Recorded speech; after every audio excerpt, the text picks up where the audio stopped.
Here we are back at the InfoUSA main screen. Again, InfoUSA is just one of many compiled list vendors. I use them here because they offer free counts. And so you notice here we have 24 million businesses. So down we go to the left for the business lists. It looks the same. We click in the right for getting started.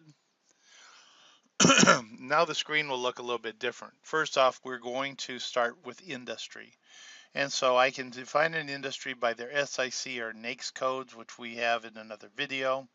I can also pick an industry from a list. And so if I wanted to do a particular group, let's say I'm doing the beer and wine, I can actually search from that up here by a business name. So let's see if I do wineries, or not wineries, let's do beer brewers. Let's see what it comes up with. So it'll come up with breweries and pubs, beer gardens, and all sorts of things. And so now I can pick a group. So let's do, beer, um, breweries, and pubs. And so I could also do all the brewers, which will be here. So we'll take those. And so you notice there's a huge amount of different ways I could define it. I can also do it by a specific SIC code, a specific NAICS code, or all businesses. And so if you want to do a SIC or NAICS code, watch the video on that. When I click continue, now I go down to 4,000 leads. So let me go back to type of businesses and let's add a few more. Let's do some beer makers, brewing equipment, dispensing, beer and beverages. Let's do that. Some people that sell beer, beer steins. We'll take all the beer gardens we can get. And so we'll add those. Let's see if we can take up our numbers a little bit. Yeah, there we go. Okay, so the next thing is we can do the same thing we did with consumers. We can pick a radii, we can do states, we can do metro areas the same way we did it before. We won't go into that now. So we'll click on, we can do it by size of business. So if I only want to look at the big businesses, 500 or more people, I could do that. So this will be the major brewers. I can also do it by sales volume, square footage, or business expenses, where they spend most of their money, and I can select a category like accounting, legal, or whatever, technology, to see what they have.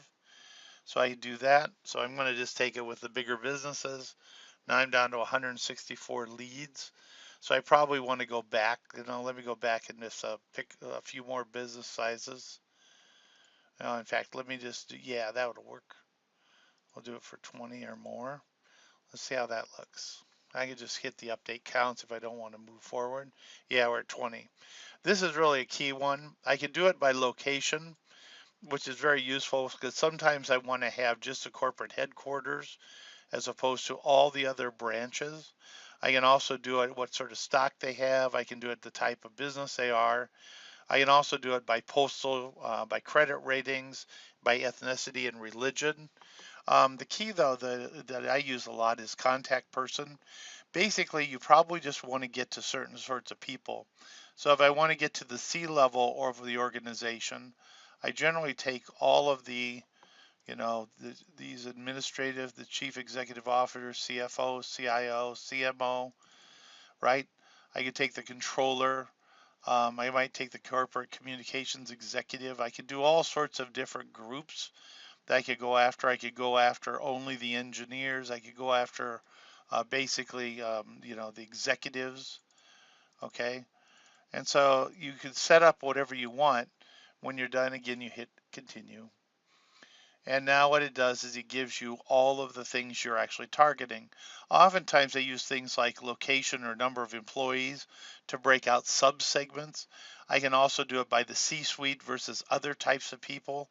A lot of those are the subsegments that I'll be doing if I'm going after breweries here. And so it basically works the same way. You can go to see price. You can save your search if you've registered yourself and then do new ones so you can actually play around. You can also build exclude lists saying I want to make sure that off my database or off of any list I use, I'm going to exclude these sorts of things. So it's a very, very useful tool to get you started into segmenting at the B2B level. for the US, and I also have one for Canada.